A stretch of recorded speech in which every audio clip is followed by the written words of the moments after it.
जय हिंद दोस्तों। हम देख रहे हैं घटना चक्र आधुनिक भारत का इतिहास और आज हम 12वें वीडियो लेक्चर में देखेंगे भारतीय राष्ट्रीय कांग्रेस। एलन ऑक्टेवियन ह्यूम यो ह्यूम भारतीय सिविल सेवा के सेवानिवृत्त ब्रिटिश अधिकारी थे। इस शिमला में बस गए थे। 1884 में इन्होंने भारतीय राष्ट्रीय संघ नेशनल इंडियन नेशनल यूनियन की स्थापना की, जो भारतीय राष्ट्रीय कांग्रेस का अग्रदूत था। भारतीय राष्ट्रीय कांग्रेस की स्थापना 1885 में यो ह्यूम द्वारा की गई थी। इसका पहला अधिवेशन की बात करें तो भारतीय राष्ट्रीय कांग्रेस का पहला अधिवेशन 28 से 30 दिसंबर 1885 को बंबई में स्थित गोकुलदास तेजपाल संस्कृत कॉलेज में आयोजित की गई। तो अगर पूछा जाएगा कि कांग्रेस की स्थापना सबसे पहले कांग्रेस का पहला अधिवेशन कहाँ हुआ था, तो कांग्रेस का पहला अधिवेशन 28 से 30 दिसंबर मुंबई स्थित गोकुलदास तेजपाल संस्कृत कॉलेज में आयोजित किया गया था। इसी सम्मेलन में दादा भाई नौरोजी के सुझाव पर भारतीय राष्ट्रीय संघ का नाम बदलकर भारतीय राष्ट्रीय कांग्रेस कर दिया गया। इसमें कुल 72 प्रतिनिधियों ने भाग लिया।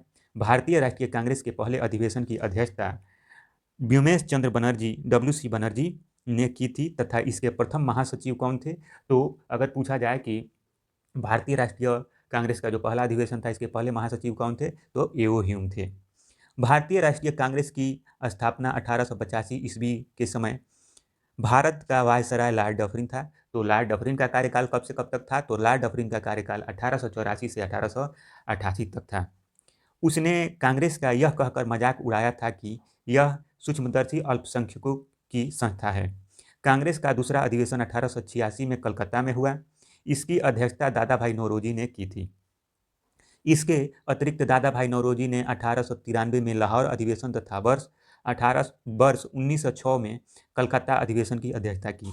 यानी पहली बार कांग्रेस की अध्यक्षता दादा भाई नौरोजी द्वारा 86 में की गई थी, जो दूसरा अधिवेशन था, और 1886 में की गई थी कांग्रेस की अध्यक्षता दादा भाई नौरोजी द्वारा, और दूसरा अधिवेशन की अध्यक्षता की गई थी दादा भाई नौरोजी द्वारा 1893 में, और तीसरी अध्यक्षता कलकत्ता में की गई थी, तो ये की गई थी 1906 में। यानी दादा भाई नौरोजी ने 3 बार अध्यक्षता की है। भारतीय राष्ट्रीय कांग्रेस के सर्वप्रथम मुस्लिम अध्यक्ष होने का गौरव बदरुद्दीन तैयब जी को है। ये भारतीय राष्ट्रीय कांग्रेस के 27 से 30 दिसंबर 1887 को मद्रास में संपन्न हुए तीसरे अधिवेशन के अध्यक्ष चुने गए। इस अधिवेशन में कुल 607 प्रतिनिधियों ने भाग लिया। इसी सम्मेलन में पहली बार कांग्रेस के कार्य संचालन का भार प्रतिनिधियों की एक कमेटी के हाथों में सौंपा गया। यह कमेटी आगे चलकर विषय निर्धारिणी समिति कहलाई। भारतीय राष्ट्रीय कांग्रेस का प्रथम निर्वाचित यूरोपीय अध्यक्ष जॉर्ज यूले था। तो अगर प्रश्न बनता है कि भारतीय राष्ट्रीय कांग्रेस का प्रथम यूरोपीय निर्वाचित अध्यक्ष कौन था, तो जॉर्ज यूले था। इसने भारतीय राष्ट्रीय कांग्रेस के इलाहाबाद वर्तमान प्रयागराज में संपन्न चतुर्थ अधिवेशन 1888 की अध्यक्षता की थी। कांग्रेस के लिए समर्थन प्राप्त करने के उद्देश्य से जुलाई 1889 में लंदन में विलियम वेटरबर्न की अध्यक्षता में British committee of the Indian national Congress की स्थापना की गई थी। इस कमेटी के सचिव विलियम डिग्बी बनाए गए। यह इंडियन नेशनल कांग्रेस की एक समिति थी। इस समिति ने भारतीय मामलों से अंग्रेजों को अवगत कराने के उद्देश्य से इंडिया नामक जर्नल निकाला। लाला लाजपत राय, जिन्हें लोग प्रायः शेरे पंजाब का सिंह कहते थे, वर्ष 1920 में कलकत्ता के विशेष अधिवेशन में भारतीय राष्ट्रीय कांग्रेस के अध्यक्ष बने। इस अधिवेशन में असहयोग का प्रस्ताव स्वीकार कर लिया गया। श्रीमती एनी बेसेंट आंग्ल आयरलैंड कुल से थी। वे 1907 से 1933 तक थियोसॉफिकल सोसाइटी की प्रधान रही। वर्ष 1916 में होम रूल लीग का गठन तथा वर्ष 1917 में भारतीय राष्ट्रीय कांग्रेस की पहली महिला अध्यक्ष बनी। भारतीय राष्ट्रीय कांग्रेस का 27वां अधिवेशन दिसंबर 1912 में बांकीपुर में संपन्न हुआ। इस अधिवेशन की अध्यक्षता आर एन मुधोलकर ने की। इस अधिवेशन में एओ ह्यूम को कांग्रेस का पिता कहा गया। भारतीय राष्ट्रीय कांग्रेस तथा मुस्लिम लीग दोनों ने वर्ष 1916 में अधिवेशन किया।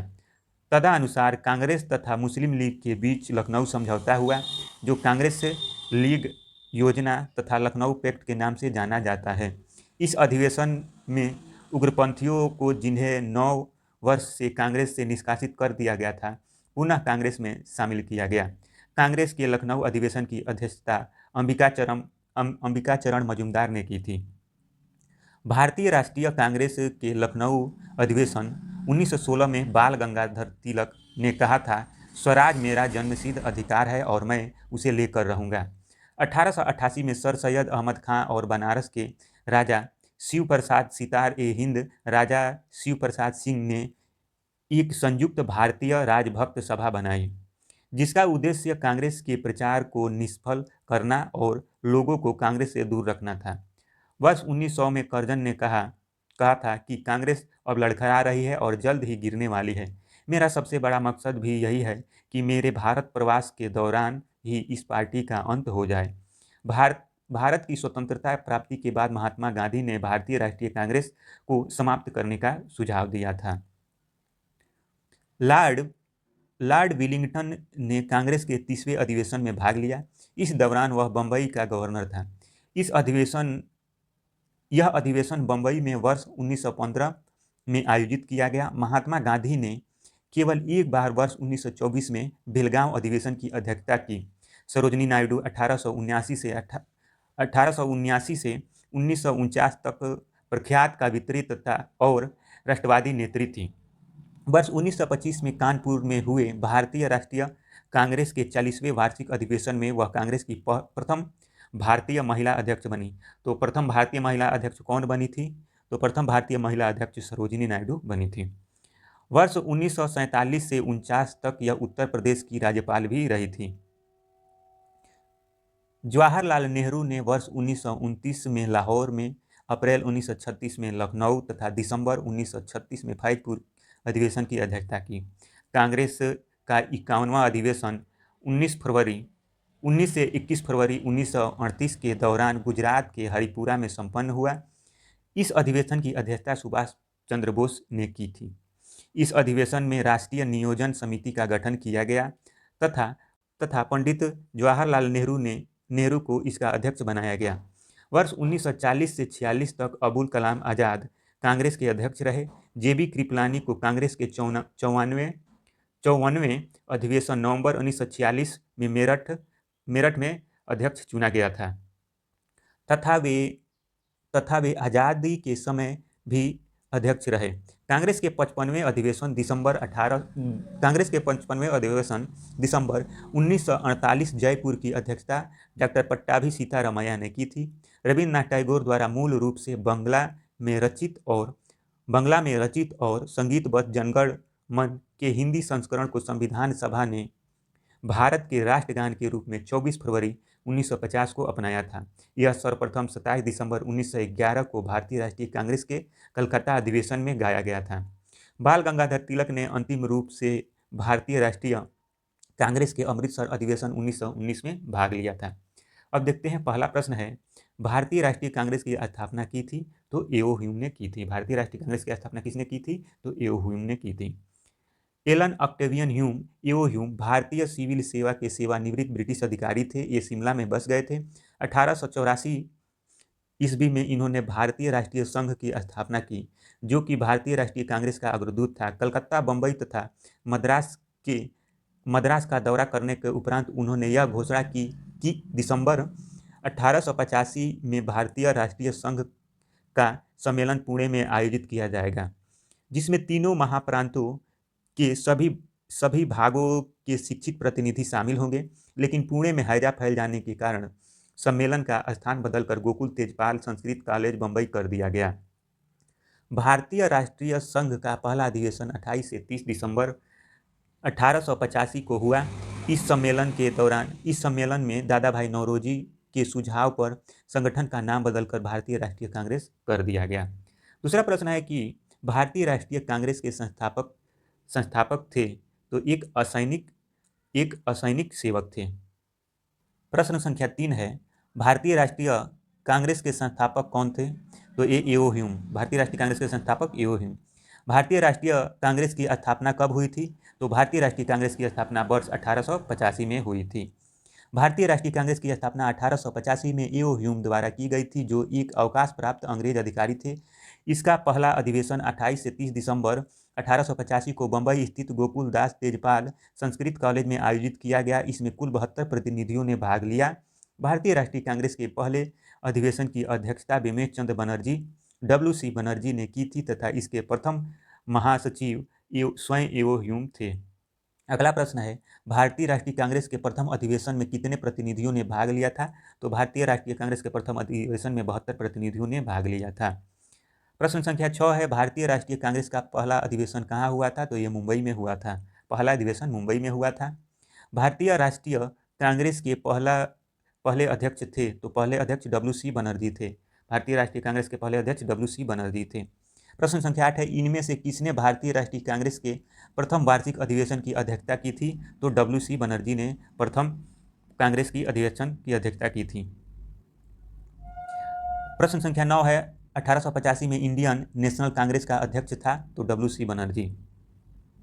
अगला प्रश्न संख्या 10 है, भारतीय राष्ट्रीय कांग्रेस के पहले अध्यक्ष थे, तो WC बनर्जी थे, बिमेश चंद्र बनर्जी थे।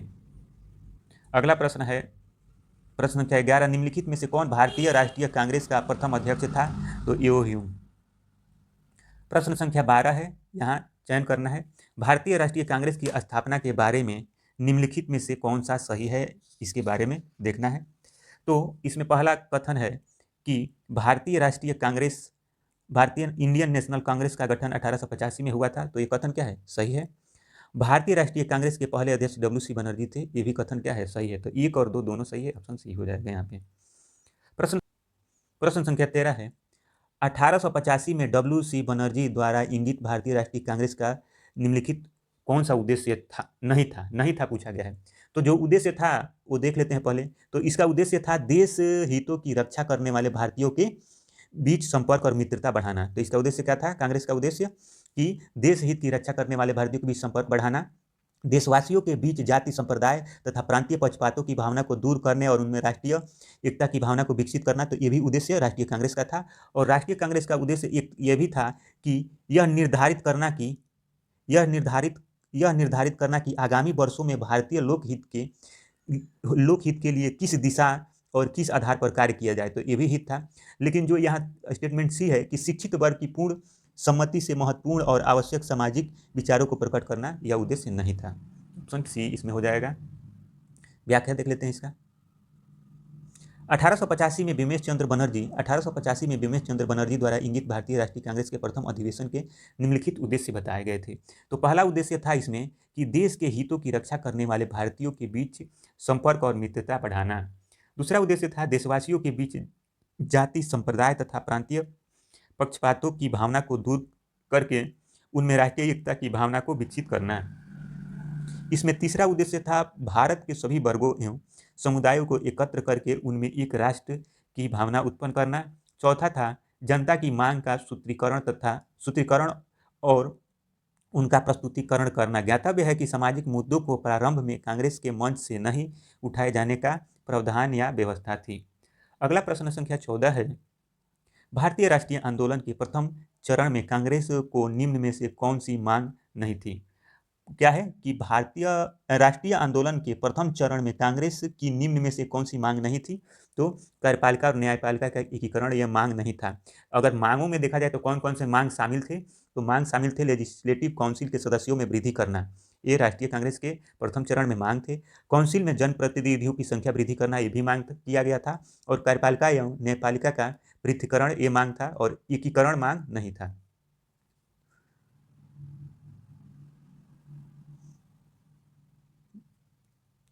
व्याख्या देख लेते हैं। राष्ट्रीय आंदोलन के प्रथम चरण 1885 से 1905 में भारतीय राष्ट्रीय कांग्रेस ने लेजिस्लेटिव काउंसिल परिषदों के सदस्यों की संख्या में वृद्धि, विस्तार तथा इनमें भारतीयों की भागीदारी बढ़ाना, काउंसिलों में जनप्रतिनिधियों की संख्या में वृद्धि, कार्यपालिका का न्यायपालिका से पृथक्करण, विधान परिषदों को ज़्यादा अधिकार प्रदान करना, मुख्यतः आर्थिक विषयों पर आदि मांग थी। जबकि कार्यपालिका एवं न्यायपालिका का एकीकरण मांग इसमें नहीं शामिल थी, मतलब एकीकरण का मांग शामिल नहीं किया गया था।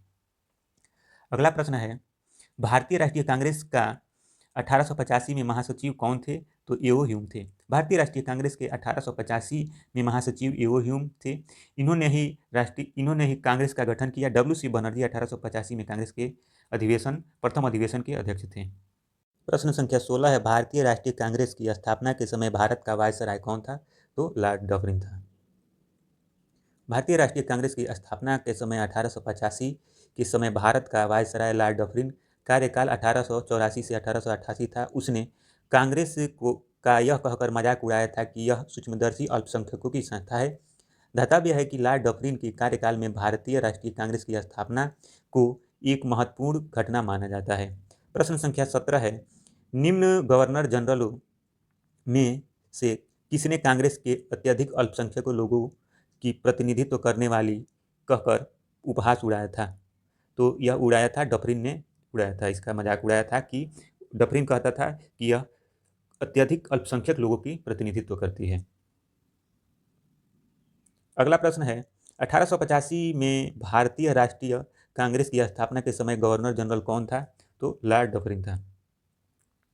प्रश्न संख्या 19 है, लॉर्ड डफरिन के वायसराय काल में महत्वपूर्ण घटना थी? तो भारतीय राष्ट्रीय कांग्रेस की स्थापना एक महत्वपूर्ण घटना थी।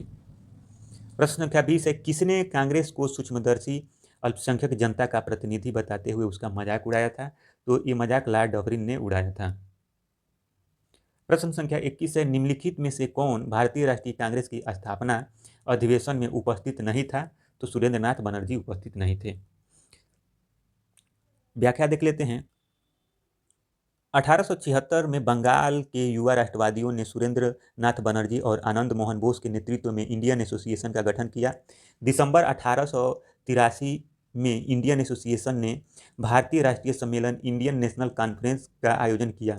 दूसरा सम्मेलन दिसंबर 1885 में कलकत्ता में हुआ, जिसकी अध्यक्षता सुरेंद्र नाथ बनर्जी ने की। यही कारण था कि भारतीय राष्ट्रीय सम्मेलन से जुड़े सुरेंद्र नाथ बनर्जी 1885 ईस्वी में भारतीय राष्ट्रीय कांग्रेस की स्थापना सत्र में शामिल नहीं हुए थे। प्रश्न संख्या 22 है, भारतीय राष्ट्रीय कांग्रेस के दूसरे अधिवेशन की अध्यक्षता किसने की थी? तो दादा भाई नौरोजी ने की थी। कांग्रेस का दूसरा अधिवेशन 1886 में कलकत्ता में हुआ था, इसकी अध्यक्षता दादा भाई नौरोजी ने की। प्रश्न संख्या 23 है, भारतीय राष्ट्रीय कांग्रेस के द्वितीय सम्मेलन में कितने मुस्लिम प्रतिनिधियों ने भाग लिया था? तो 33 प्रतिनिधियों ने भाग लिया था। कांग्रेस का द्वितीय सम्मेलन 27 से 30 दिसंबर 1886 को दादा भाई नौरोजी की अध्यक्षता में कलकत्ता में संपन्न हुआ था।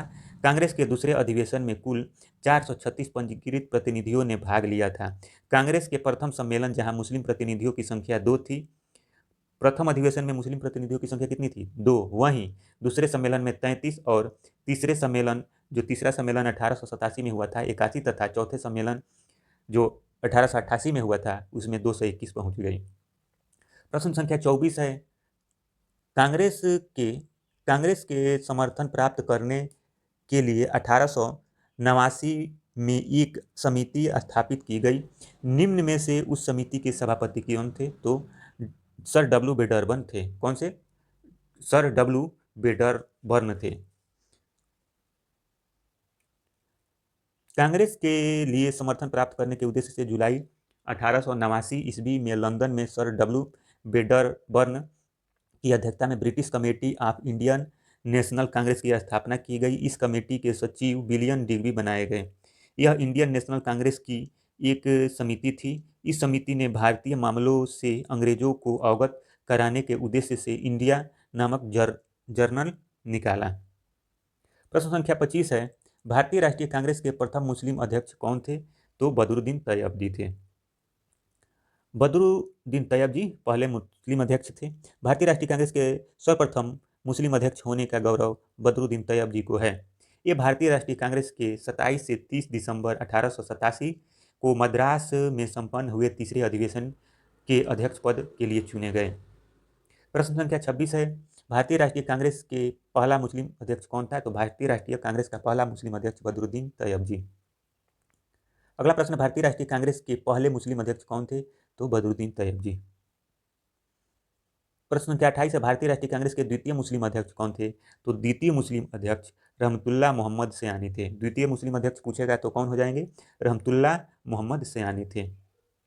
भारतीय राष्ट्रीय कांग्रेस के द्वितीय मुस्लिम अध्यक्ष रहीमतुल्लाह मोहम्मद सयानी थे। धताव्य है कि भारतीय राष्ट्रीय कांग्रेस का 12वां अधिवेशन 28 से 31 दिसंबर 1896 तक कलकत्ता में रहीमतुल्लाह सयानी की अध्यक्षता में आयोजित किया गया था। प्रश्न संख्या 29 है, निम्नलिखित कथनों पर विचार करना है और बताना है कि कौन सा कथन सही है। भारतीय राष्ट्रीय कांग्रेस की प्रथम महिला अध्यक्ष सरोजिनी नायडू थी। तो प्रथम महिला अध्यक्ष एनी बेसेंट थी, तो ये गलत हो जाएगा। भारतीय राष्ट्रीय कांग्रेस के प्रथम मुस्लिम अध्यक्ष बदरुद्दीन तैयब जी थे, तो ये सही हो जाएगा। तो यहाँ केवल 2 सही हो जाएगा। वर्ष 1917 में भारतीय राष्ट्रीय कांग्रेस की पहली महिला अध्यक्ष एनी बेसेंट थी, जबकि वर्ष 1925 में कानपुर में हुए भारतीय राष्ट्रीय कांग्रेस के 40वें वार्षिक अधिवेशन में सरोजिनी नायडू कांग्रेस की प्रथम भारतीय महिला अध्यक्ष बनी, कांग्रेस की दूसरी महिला अध्यक्ष थी। अतः कथन एक असत्य है। भारतीय राष्ट्रीय कांग्रेस के प्रथम मुस्लिम अध्यक्ष होने का गौरव बदरुद्दीन तैयब जी को है। ये भारतीय राष्ट्रीय कांग्रेस के 27 से 30 दिसंबर 1887 को मद्रास में संपन्न हुए तीसरे अधिवेशन के अध्यक्ष पद के लिए चुने गए। अतः कथन 2 सत्य है। प्रश्न संख्या 30 है, भारतीय राष्ट्रीय कांग्रेस का प्रथम निर्वाचित यूरोपीय अध्यक्ष था, तो जॉर्ज यूले। भारतीय राष्ट्रीय कांग्रेस का प्रथम निर्वाचित यूरोपीय अध्यक्ष जॉर्ज यूले था। इसने भारतीय राष्ट्रीय कांग्रेस के चतुर्थ अधिवेशन 1888 की अध्यक्षता की थी। प्रश्न संख्या 31 है कि निम्नलिखित में से कौन एक भारतीय राष्ट्रीय कांग्रेस से कभी संबद्ध नहीं रहे, तो ये सर सैयद अहमद खां थे, जो कांग्रेस से कभी संबद्ध नहीं रहे। सर सैयद अहमद खां भारतीय राष्ट्रीय कांग्रेस से कभी संबद्ध नहीं रहे। 1857 के विद्रोह के समय वह कंपनी के न्यायिक सेवा में थे। वह कंपनी के प्रति पूर्णतः राजभक्त रहे। डब्ल्यू हंटर ने अपनी पुस्तक द इंडियन मुसलमान्स में सरकार को यह सलाह दी थी कि वह मुसलमानों से समझौता कर उन्हें रियायतें देकर अपनी ओर मिलाएं। इसी सुझाव पर कार्य करते हुए ब्रिटिश सरकार ने भारतीय राष्ट्रीय कांग्रेस के विरुद्ध सर सैयद अहमद खां को तैयार किया।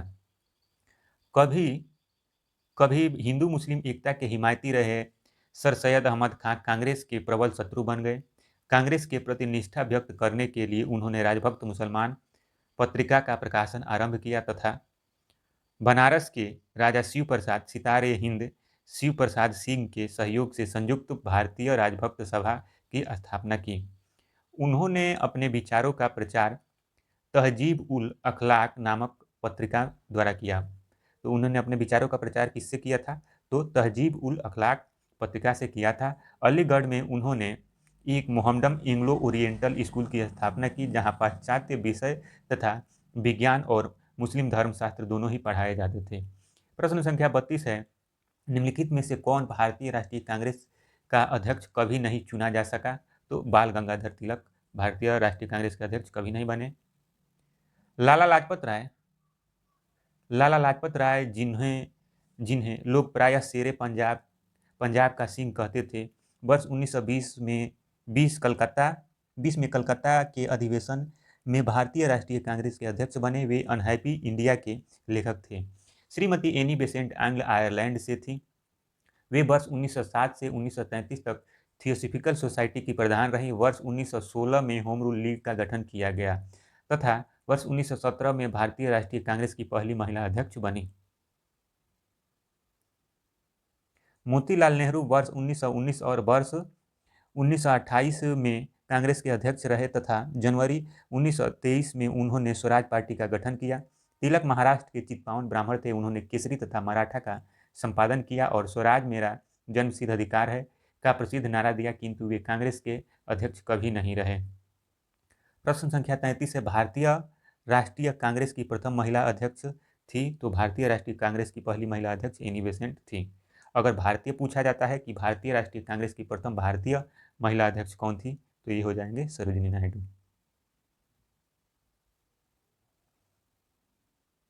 अगला प्रश्न है, निम्नलिखित में से किसने कभी भी भारतीय राष्ट्रीय कांग्रेस के किसी भी अधिवेशन की अध्यक्षता नहीं की थी, तो बाल गंगाधर तिलक ने कभी भी कांग्रेस की अध्यक्षता नहीं की थी। लाल बालपाल त्रिगुट का कौन व्यक्ति भारतीय राष्ट्रीय कांग्रेस का अध्यक्ष हुआ, तो लाला लाजपत राय। प्रश्न संख्या 36 है, निम्नलिखित में से कौन भारतीय कांग्रेस की अध्यक्ष रही, तो एनी बेसेंट भारतीय राष्ट्रीय कांग्रेस की अध्यक्ष रही। प्रश्न संख्या 37 है, निम्नलिखित में से किस अधिवेशन के लिए कांग्रेस ने पहली बार एक महिला को अध्यक्ष चुना था, तो कलकत्ता अधिवेशन 1917 में। अगला प्रश्न संख्या 29 है, अखिल भारतीय कांग्रेस की प्रथम महिला अध्यक्ष थी, तो एनी बेसेंट थी। प्रश्न संख्या 39 है, निम्नलिखित में से कौन भारतीय राष्ट्रीय कांग्रेस की प्रथम महिला अध्यक्ष थी, तो प्रथम महिला अध्यक्ष एनी बेसेंट थी, श्रीमती एनी बेसेंट। भारतीय राष्ट्रीय कांग्रेस की प्रथम महिला अध्यक्ष थी तो एनी बेसेंट थी। भारतीय राष्ट्रीय कांग्रेस की प्रथम महिला अध्यक्ष कौन थी? श्रीमती एनी बेसेंट थी। प्रश्न संख्या 42 है, कांग्रेस की प्रथम महिला अध्यक्ष कौन थी? तो कांग्रेस की प्रथम भारतीय महिला अध्यक्ष पूछा गया है, तो प्रथम भारतीय महिला अध्यक्ष सरोजिनी नायडू थी। सरोजिनी नायडू 1879 से 1949 प्रख्यात कवित्री और राष्ट्रवादी नेत्री थी। वर्ष 1925 में कानपुर में हुए भारतीय राष्ट्रीय कांग्रेस के 40वें वार्षिक अधिवेशन में वह कांग्रेस की प्रथम भारतीय महिला अध्यक्ष बनी। यह महात्मा गांधी की विश्वासपात्र और निष्ठावान सहयोगी थी। स्वतंत्रता संग्राम में भाग लेने पर उन्हें कई बार जेल भी जाना पड़ा। वर्ष 1947 से 49 तक यह उत्तर प्रदेश की राज्यपाल भी रही।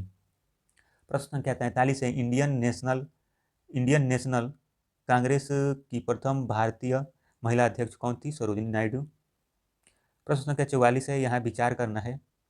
भारतीय राष्ट्रीय कांग्रेस का प्रथम अधिवेशन कोलकाता में हुआ था, तो ये पहला क्या हो जाएगा? स्टेटमेंट गलत हो जाएगा, क्योंकि पहला हुआ था मुंबई में, तो ये पहला हो गया गलत। आगे है, भारतीय राष्ट्रीय कांग्रेस का दूसरा अधिवेशन की अध्यक्षता दादा भाई नौरोजी ने की थी, तो दादा भाई नौरोजी ने की थी, यह कथन क्या है? सही है। भारतीय राष्ट्रीय कांग्रेस तथा मुस्लिम लीग दोनों लखनऊ में वर्ष 1916 में अधिवेशन किया तथा लखनऊ समझौता संपन्न किया, ये भी सही है। कथन 2 और 3 सही है, यहाँ पे ऑप्शन सी सही हो जाएगा, जिसमें 2 और 3 सही है। व्याख्या देख लेते हैं। भारतीय राष्ट्रीय कांग्रेस का प्रथम अधिवेशन कलकत्ता में नहीं बल्कि बंबई में हुआ था, जिसमें कुल 72 सदस्यों ने हिस्सा लिया। यद्यपि इसे पुणे में आयोजित होना था, किंतु वहां हैजा फैल जाने के कारण यह बंबई में आयोजित किया गया, अतः कथन एक असत्य है। दूसरा अधिवेशन 1886 में कलकत्ता में दादा भाई नौरोजी की अध्यक्षता में हुआ था। भारतीय राष्ट्रीय कांग्रेस तथा मुस्लिम लीग दोनों ने वर्ष 1916 में लखनऊ में अधिवेशन किया। तदनुसार कांग्रेस तथा मुस्लिम लीग के बीच लखनऊ समझौता हुआ। कांग्रेस जो कांग्रेस लीग योजना तथा लखनऊ पैक्ट के नाम से जाना जाता है। इस अधिवेशन में उग्रपंथियों को, जिन्हें पिछले 9 वर्ष से कांग्रेस से निष्कासित कर दिया गया था, पुनः कांग्रेस में शामिल किया गया। कांग्रेस के लखनऊ अधिवेशन की अध्यक्षता अंबिका चरण मजूमदार ने की थी। अगला प्रश्न है, भारतीय राष्ट्रीय कांग्रेस का 27वां सदस्य। भारतीय राष्ट्रीय कांग्रेस का 27वां अधिवेशन किस स्थान पर हुआ था? तो 27वां अधिवेशन बांकीपुर, जो पटना में हुआ था। भारतीय राष्ट्रीय कांग्रेस का 27वां अधिवेशन दिसंबर 1912 में बांकीपुर, बिहार में संपन्न हुआ था। इस अधिवेशन की अध्यक्षता R.N. मुधोलकर ने की। इस अधिवेशन में एओ ह्यूम को कांग्रेस का पिता कहा गया। प्रश्न संख्या 46 है, भारतीय राष्ट्रीय कांग्रेस के 1912 के अधिवेशन के अध्यक्ष कौन थे? तो ये 1912 के अधिवेशन के अध्यक्ष R.N. मुधोलकर थे। निम्नलिखित प्रश्न संख्या 47 है, निम्नलिखित में भारतीय राष्ट्रीय कांग्रेस के किस अधिवेशन में बाल गंगाधर तिलक ने अभिव्यक्त किया था, स्वराज मेरा जन्मसिद्ध अधिकार है और मैं उसे लेकर रहूंगा? तो लखनऊ के 1916 अधिवेशन में स्वराज मेरा जन्मसिद्ध अधिकार है, मैं उसे लेकर रहूंगा, यह कहा गया था। भारतीय राष्ट्रीय कांग्रेस के लखनऊ अधिवेशन 1916 में बाल गंगाधर तिलक ने कहा था, स्वराज मेरा जन्मसिद्ध अधिकार है और मैं उसे लेकर रहूंगा। इस अधिवेशन में उग्रवादियों की पुनः कांग्रेस में वापसी हुई तथा बाल गंगाधर तिलक एवं मोहम्मद अली जिन्ना के प्रयासों से लखनऊ तथा मुस्लिम लीग के बीच समझौता हुआ। यह समझौता लखनऊ समझौता या कांग्रेस लीग समझौता के नाम से प्रसिद्ध है। प्रश्न संख्या 48 है, स्वराज मेरा जन्मसिद्ध अधिकार है और मैं इसे लेकर रहूंगा, किसने कहा था? तो बाल गंगाधर तिलक ने कहा था। प्रश्न संख्या 49 है, स्वराज मेरा जन्मसिद्ध अधिकार है और मैं इसे लेकर रहूंगा, यह वक्तव्य किससे संबंधित है? तो बाल गंगाधर तिलक से संबंधित है। प्रश्न संख्या 50 है, स्वराज मेरा जन्मसिद्ध अधिकार है, मैं इसे पाकर रहूंगा, किसने कहा था? बाल गंगाधर तिलक ने कहा था। प्रश्न संख्या 51 है, निम्नलिखित में से किसने कहा था, स्वराज मेरा जन्मसिद्ध अधिकार है, मैं इसे लेकर रहूंगा? तो ये बाल गंगाधर तिलक ने कहा था। प्रश्न संख्या 52 है, भारतीय राष्ट्रीय कांग्रेस के बारे में निम्नलिखित कथनों पर विचार कीजिए। ठीक है, तो यहाँ विचार करना है। सरोजिनी नायडू कांग्रेस की अध्यक्ष होने वाली प्रथम महिला अध्यक्ष थी, सरोजिनी नायडू, तो ये गलत हो जाएगा, क्योंकि प्रथम महिला अध्यक्ष एनी बेसेंट थी। C.R. दास ने जब कांग्रेस अध्यक्ष के रूप में कार्य किया तब वे जेल में थे, तो यहाँ क्या पूछा गया है कि निम्नलिखित में से कौन सा कथन सही है, तो ये कथन क्या है, सही है। CR दास, जब कथन CR दास ने जब कांग्रेस अध्यक्ष के रूप में कार्य किया, वे जेल में थे। अगला है एलन एक्टोवियन ह्यूम, प्रथम ब्रिटिश नागरिक थे जो कांग्रेस के अध्यक्ष बने, तो ये क्या हो जाएगा, गलत हो जाएगा। ऑप्शन 4 है अल्फ्रेड वेब 1894 में कांग्रेस के अध्यक्ष बने, तो ये कथन क्या हो जाएगा, सही हो जाएगा। तो 2 और 4 सही हो जाएगा, ऑप्शन बी। भारतीय राष्ट्रीय कांग्रेस की प्रथम महिला अध्यक्ष होने का गौरव एनी बेसेंट को प्राप्त है, जिन्होंने वर्ष 1917 में कलकत्ता अधिवेशन की अध्यक्षता की। एवं भारतीय राष्ट्रीय कांग्रेस के संस्थापक थे। ये इसके अध्यक्ष कभी नहीं रहे, केवल महासचिव बने। CR दास ने वर्ष 1922 में गया अधिवेशन की अध्यक्षता की, जबकि वर्ष 1921 में अहमदाबाद अधिवेशन को CR दास को अध्यक्ष नामित किया गया था, परंतु इस दौरान उनके जेल में होने के कारण इस अधिवेशन की अध्यक्षता हकीम अजमल ने की थी। दास ने जेल से कांग्रेस के अध्यक्ष के रूप में कार्य किया। अल्फ्रेड वेब मद्रास अधिवेशन 1894 में भारतीय राष्ट्रीय कांग्रेस के अध्यक्ष थे। प्रश्न संख्या 53 है, किसने कहा था कांग्रेस आंदोलन न तो लोगों द्वारा प्रेरित था, न ही यह उनके द्वारा सोचा या योजनाबद्ध किया गया था, तो यह लाला लाजपत राय द्वारा कहा गया है। लाला लाजपत राय ने अपने एक लेख में लिखा कि कांग्रेस आंदोलन न तो लोगों द्वारा प्रेरित था, न ही यह उनके द्वारा सोचा या योजनाबद्ध किया गया था। प्रश्न संख्या 54 है, सुरक्षा वाल्व सिद्धांत के आधार पर भारतीय राष्ट्रीय कांग्रेस की स्थापना ब्रिटिश सरकार को खतरों से बचाने के लिए थी। उपयुक्त विचार किस नेता के थे, तो यह विचार लाला लाजपत राय ने दिया था। यह विचार किसने दिया था, लाला लाजपत राय ने दिया था। सुरक्षा वाल्व सिद्धांत का उपयोग गरम दल के नेता लाला लाजपत राय ने यंग इंडिया में किया। वे कांग्रेस को डफरिन के दिमाग की उपज मानते थे। लाला लाजपत राय का मानना था कि अंग्रेज ने कांग्रेस संगठन का उपयोग ब्रिटिश सरकार के खतरों से बचने के लिए की है। प्रश्न संख्या 55 क्या है, किसने कहा था कि कांग्रेस पतन के लिए लड़खड़ा रही है। मेरी सबसे बड़ी अभिलाषा है कि जब तक मैं भारत में हूँ, कांग्रेस की शांतिपूर्ण समाप्ति में सहयोग करना है, तो यह लॉर्ड कर्जन ने कहा था। अंग्रेज शासक समझते थे कि नरमपंथियों के नेतृत्व में कांग्रेस काफ़ी कमजोर है, जनता में इसकी पैठ नहीं है, अतः इसे खत्म किया जा सकता है। इस नीति के सबसे बड़े प्रवक्ता भारत में वायसराय लॉर्ड कर्जन थे। वर्ष 1900 में कर्जन ने कहा था, कांग्रेस अब लड़खड़ा रही है और जल्द ही गिरने वाली है। मेरा सबसे बड़ा मकसद भी यही है कि मेरे भारत प्रवास के दौरान ही इस पार्टी का अंत हो जाए। वर्ष 1903 में उन्होंने मद्रास गवर्नर को लिखा, जब से मैं भारत आया हूँ, मेरी नीति यही रही है कि किसी भी तरह कांग्रेस को नपुंसक बना दूं। वर्ष 1904 में कर्जन ने कांग्रेस अध्यक्ष का नेतृत्व में एक कांग्रेसी प्रतिनिधि मंडल से मिलने से इनकार कर दिया था। प्रश्न संख्या 56 है। यहाँ पे अध्यक्षीय संबोधन के समय जिस कांग्रेस अध्यक्ष ने हिंदी भाषा के लिए रोमन लिपि लागू करने की वकालत की थी, वे सुभाष चंद्र बोस थे। अपने अध्यक्षीय संबोधन के समय सुभाष चंद्र बोस ने हिंदी भाषा के लिए रोमन लिपि लागू करने की वकालत की। सुभाष चंद्र बोस ने कांग्रेस के हरिपुरा अधिवेशन 1938 की अध्यक्षता की। तो हरिपुरा अधिवेशन कब हुआ था, तो 1938 में, और इसकी अध्यक्षता सुभाष चंद्र बोस ने की थी।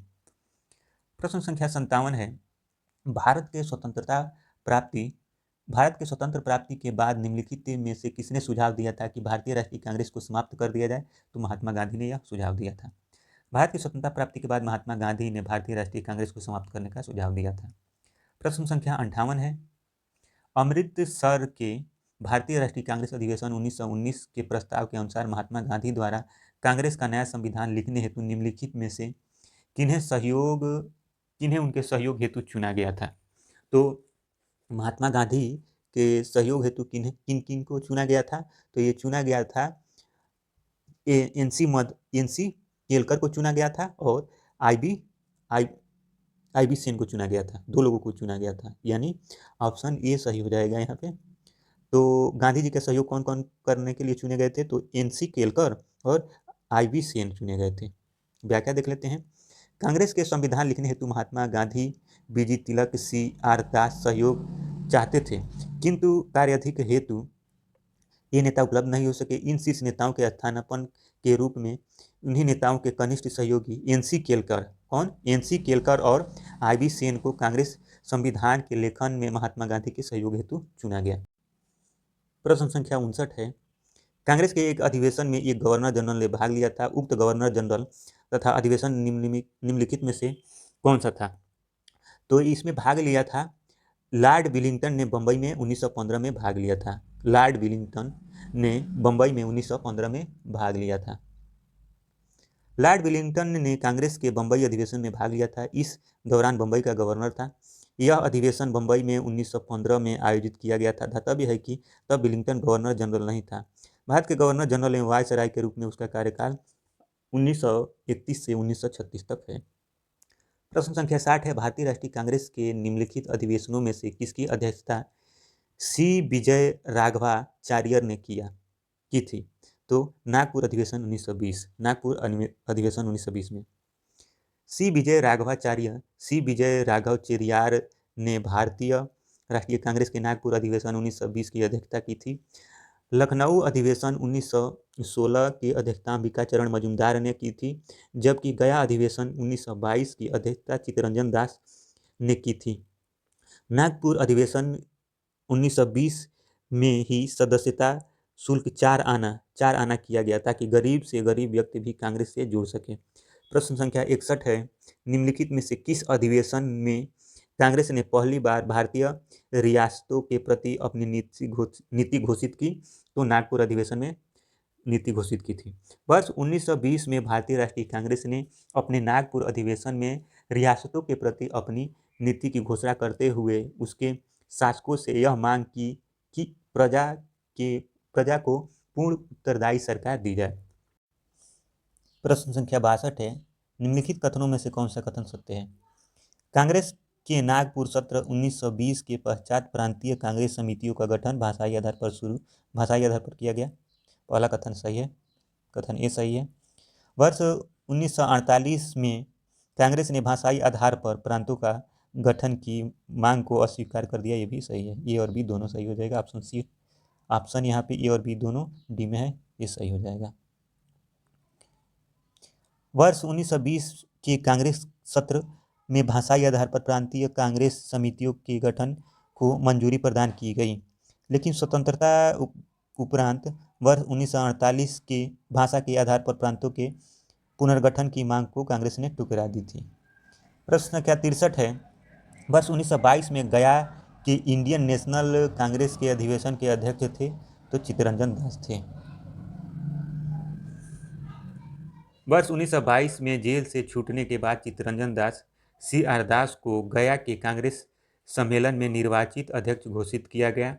असहयोग आंदोलन की समाप्ति के बाद देशबंधु ने सभा प्रवेश कार्यक्रम के जरिए जैसे सभाओं के भीतर असहयोग भारतीय राजनीति को नया आयाम देने का प्रयास किया, परंतु C राजगोपालाचारी, वल्लभ भाई पटेल, डॉक्टर राजेंद्र प्रसाद, NG रंगा, आयंगर आदि नेताओं ने परिषद में प्रवेश करने की नीति का विरोध किया। इस अधिवेशन में काउंसिल में प्रवेश न लेने का प्रस्ताव पारित हुआ। फलस्वरूप चित्तरंजन दास ने त्यागपत्र दे दिया। इसके उपरांत उन्होंने कांग्रेस के भीतर से स्वराज पार्टी की स्थापना की। प्रश्न संख्या 64 है, राष्ट्रीय कांग्रेस के 1922 में गया अधिवेशन के अध्यक्ष कौन थे? तो चित्तरंजन दास थे। प्रश्न संख्या 65 है, भारतीय राष्ट्रीय कांग्रेस के वर्ष 1922 में आयोजित गया अधिवेशन के अध्यक्ष कौन थे? तो चित्तरंजन दास थे, जो 1922 में कांग्रेस का अधिवेशन हुआ था। निम्नलिखित में से किसने अखिल भारतीय हरिजन सेवक संघ की वर्ष 1932 में स्थापना की थी? तो महात्मा गांधी ने की थी। अखिल भारतीय हरिजन सेवक संघ की स्थापना 1932 में MK गांधी ने की थी। प्रश्न संख्या 67 है, नीचे उन व्यक्तियों की सूची दी गई है जो भारतीय राष्ट्रीय कांग्रेस के अध्यक्ष हुए, तिथि अनुसार उन्हें क्रमबद्ध सजाना है। तो महात्मा गांधी ने कब अधिवेशन की अध्यक्षता किया था? तो महात्मा गांधी ने 1924 में किया था। महात्मा गांधी का हो जाएगा 1924। जवाहरलाल नेहरू कई अधिवेशन में भाग लिए थे, तो इनका पहला अधिवेशन हुआ था 1929 में हुआ था। और वल्लभ भाई पटेल की बात करें तो सरदार वल्लभ भाई पटेल ने 1931 में किया था अध्यक्षता, और सरोजिनी नायडू 1925 में, सरोजिनी नायडू 1925 में। तो इसके अनुसार कौन सा हो जाएगा, तो एक नंबर पे एक एक हो जाएंगे यहाँ पे, और 2, उसके बाद 3 और 4। तो हमारा क्रम कौन सा बन जाएगा, तो हमारा क्रम बन जाएगा 1 4 2 3। 1 4 2 3 किस में है, तो 1 4 2 3 है सी, ऑप्शन सी सही हो जाएगा। महात्मा गांधी ने अधिवेशन की अध्यक्षता 1924 में की थी। जवाहरलाल ने पहली बार अध्यक्षता 1929 में की थी। सरदार वल्लभ भाई पटेल ने किया था 1931 में अध्यक्षता, और सरोजिनी नायडू 1925 में अध्यक्षता किया था। प्रश्नगत कांग्रेस अध्यक्षों की अध्यक्षता वर्ष निम्न। महात्मा गांधी ने केवल एक बार 1924 में बेलगांव अधिवेशन की अध्यक्षता की थी। सरोजिनी नायडू वर्ष 1925 में कानपुर में हुए भारतीय राष्ट्रीय कांग्रेस के 40वें वार्षिक अधिवेशन में कांग्रेस की प्रथम भारतीय महिला अध्यक्ष बनी। जवाहरलाल नेहरू वर्ष 1929 में लाहौर में, अप्रैल 1936 में लखनऊ में तथा दिसंबर 1936 में फैजपुर अधिवेशन की अध्यक्षता की, जबकि पटेल ने वर्ष 1931 में कराची अधिवेशन की अध्यक्षता की थी। प्रश्न संख्या 68 है, भारतीय राष्ट्रीय कांग्रेस के वर्ष 1924 के अधिवेशन में महात्मा गांधी द्वारा मात्र एक बार अध्यक्षता की गई। यह अधिवेशन कहाँ हुआ था, तो यह बेलगांव में हुआ था। आगे है प्रश्न संख्या 69 है, भारतीय राष्ट्रीय कांग्रेस का एकमात्र अधिवेशन जिसकी अध्यक्षता महात्मा गांधी ने की थी, तो बेलगांव महात्मा गांधी 1924 द्वारा की गई थी। महात्मा गांधी द्वारा 1924 में बेलगांव अधिवेशन की अध्यक्षता की गई थी। अगला प्रश्न है, महात्मा गांधी ने भारतीय राष्ट्रीय कांग्रेस के किस अधिवेशन की अध्यक्षता की थी, तो 1924 बेलगांव अधिवेशन की अध्यक्षता की थी। यहाँ मिलान करना है, सूची 1 को सूची 2 से सुमेलित करना है, ठीक है। तो यहाँ है अबुल कलाम आज़ाद, तो अबुल कलाम आज़ाद 1940 में रामगढ़ में अधिवेशन की अध्यक्षता किए थे, ठीक है। सरोजिनी नायडू, तो सरोजिनी नायडू कानपुर 1925, और मोतीलाल नेहरू हैं 1919, अमृतसर 1919, और डॉक्टर राजेंद्र प्रसाद बम्बई 1934। तो हमारा ऑप्शन डी सही हो जाएगा, इसके अनुसार ऑप्शन डी सही हो जाएगा। व्याख्या देख लेते हैं।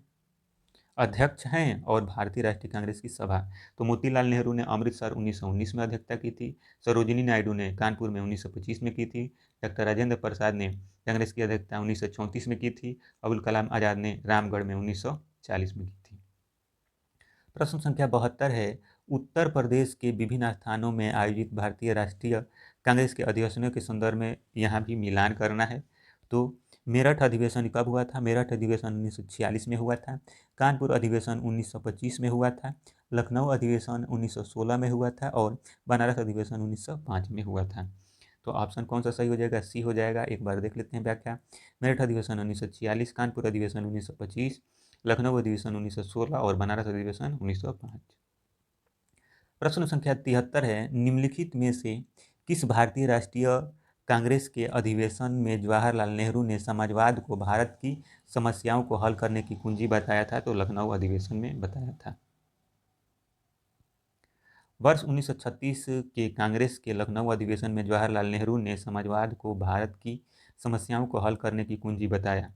उन्होंने कहा था कि मैं समाजवाद के अलावा ऐसे कोई दूसरी रास्ता नहीं देखता जो भारत के लोगों को गरीब, बेकारी और गुलामी से मुक्ति दिला सके। प्रश्न संख्या 74 है, वर्ष 1938 में भारतीय राष्ट्रीय कांग्रेस के हरिपुरा अधिवेशन की अध्यक्षता किसने की थी, तो सुभाष चंद्र बोस ने हरिपुरा अधिवेशन की अध्यक्षता की थी। कांग्रेस का 51वां अधिवेशन 19 से 21 फरवरी 1938 के दौरान गुजरात के हरिपुरा में संपन्न हुआ था। इस अधिवेशन की अध्यक्षता सुभाष चंद्र बोस ने की थी। इस अधिवेशन में राष्ट्रीय नियोजन समिति का गठन किया गया तथा पंडित जवाहरलाल नेहरू को इसका अध्यक्ष बनाया गया। राजेंद्र प्रसाद को वर्ष 1934 में कांग्रेस अध्यक्ष चुना गया। आगे चलकर वर्ष 1940 से 46 तक अबुल कलाम आज़ाद कांग्रेस के अध्यक्ष रहे, जबकि जेबी कृपलानी को वर्ष 1946 में मेरठ कांग्रेस अधिवेशन का अध्यक्ष निर्वाचित किया गया। प्रश्न संख्या 75 है, वर्ष 1938 के लिए भारतीय राष्ट्रीय कांग्रेस का अध्यक्ष किसे चुना गया, तो सुभाष चंद्र बोस को चुना गया। प्रश्न संख्या 76 है, इनमें से कौन सबसे कम आयु के भारतीय राष्ट्रीय कांग्रेस का अध्यक्ष बनने वाला व्यक्ति था? तो अबुल कलाम आज़ाद। मौलाना अबुल कलाम आज़ाद 1888 से 1958, वर्ष 1923 में दिल्ली में आयोजित भारतीय राष्ट्रीय कांग्रेस के विशेष सत्र में अध्यक्ष बनाए गए। वह भारतीय राष्ट्रीय कांग्रेस का अध्यक्ष पद धारण करने वाले सबसे कम उम्र के व्यक्ति थे। अबुल कलाम आज़ाद वर्ष 1940 से 46 तक लगातार 6 वर्षों तक भारतीय राष्ट्रीय कांग्रेस के अध्यक्ष थे। आज़ादी के पूर्व यह सबसे लंबा कार्यकाल था। जवाहरलाल नेहरू वर्ष 1889 से 1964 ने वर्ष 1929 में कांग्रेस के लाहौर अधिवेशन की अध्यक्षता की थी। आनंद मोहन बोस 1847 से 1906 ईस्वी ने 1898 में कांग्रेस के मद्रास अधिवेशन की। भूपेंद्र नाथ बोस 1859 से 24 ने वर्ष 1914 में कांग्रेस के मद्रास अधिवेशन की अध्यक्षता की। प्रश्न संख्या 77 है, यहाँ पे मिलान करना है। प्रश्न के 77 में मिलान करना है, सूची 1 को सूची 2 से सुमेलित करना है। Doctor M.A. अंसारी, तो ये कहाँ कांग्रेस के अधिवेशन की अध्यक्षता कर रहे थे? तो M.A. अंसारी मद्रास में अधिवेशन की अध्यक्षता कर रहे थे। और डॉक्टर पुरुषोत्तम टंडन ये नासिक में कर रहे थे। पुरुषोत्तम दास टंडन नासिक में अध्यक्षता कर रहे थे। सरोजिनी नायडू कानपुर में थी, अध्यक्षता की थी कांग्रेस की। और सुभाष चंद्र बोस हरिपुरा में कांग्रेस की अध्यक्षता किए थे। व्याख्या देख लेते हैं इसका।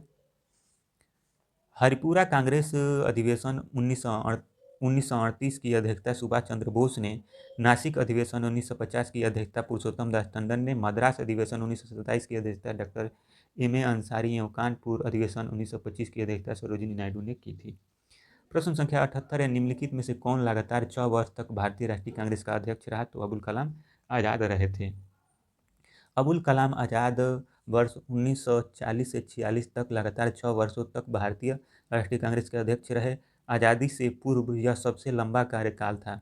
आज़ादी के बाद लंबे कार्यकाल वाले अध्यक्ष इस प्रकार थे: इंदिरा गांधी वर्ष 1978 से 84, राजीव गांधी वर्ष 1985 से 51, सोनिया गांधी वर्ष 1998 से 2017 सबसे लंबा कार्यकाल तथा वर्ष 2019 से 22। प्रश्न संख्या 79 है, जब भारत स्वतंत्र हुआ उस समय कांग्रेस के अध्यक्ष थे? तो JB कृपलानी उस समय कांग्रेस के अध्यक्ष थे। जब भारत स्वतंत्र हुआ उस समय कांग्रेस के अध्यक्ष JB कृपलानी थे।